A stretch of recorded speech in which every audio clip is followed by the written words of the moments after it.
परित्राणाय साधूनां विनाशाय च दुष्कृतां धर्म संस्थापनार्थाय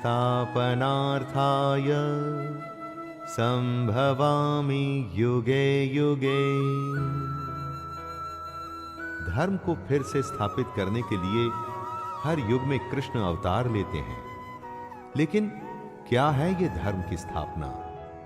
कृष्ण कहते हैं, साधु पुरुषों का उद्धार करने के लिए, पाप कर्म करने वालों का विनाश करने के लिए और धर्म की अच्छी तरह से स्थापना करने के लिए मैं युग युग में प्रकट हुआ करता हूं।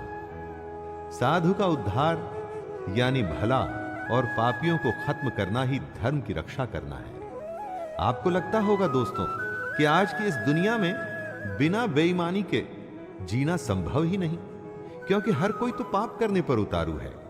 सच्चाई की राह छोड़ के गलत काम करना ही अधर्म है और कृष्ण अधर्म को खत्म करते हैं।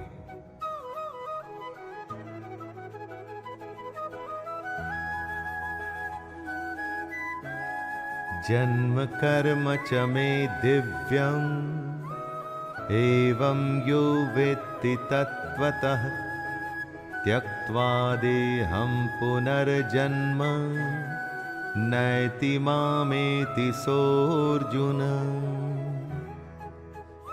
कृष्ण कहते हैं कि उनका जन्म अलौकिक है, यानी इस लोक का नहीं। जैसे हम सबका जन्म होता है वैसे कृष्ण का जन्म नहीं हुआ। जो ये बात समझ लेता है वो शरीर को त्याग कर फिर जन्म को प्राप्त नहीं होता, बल्कि वो सीधे कृष्ण को ही प्राप्त होता है। मनुष्य के जन्म का एक तरीका है, हम वो ही समझ सकते हैं, लेकिन कृष्ण उनका जन्म दिव्य और अलौकिक होता है, डिवाइन और इस दुनिया से अलग। इसीलिए उनके अस्तित्व को आसानी से नहीं समझा जा सकता। लेकिन जो भी कोई इस बात को समझ जाता है वो भी जन्म और मृत्यु के चक्कर से निकल सीधा कृष्ण को ही प्राप्त होता है। ज्ञान की बात है तो आसानी से कैसे समझ में आएगी दोस्तों? और अगर समझ आ गई तो फिर किसी ज्ञान की जरूरत ही नहीं रहेगी।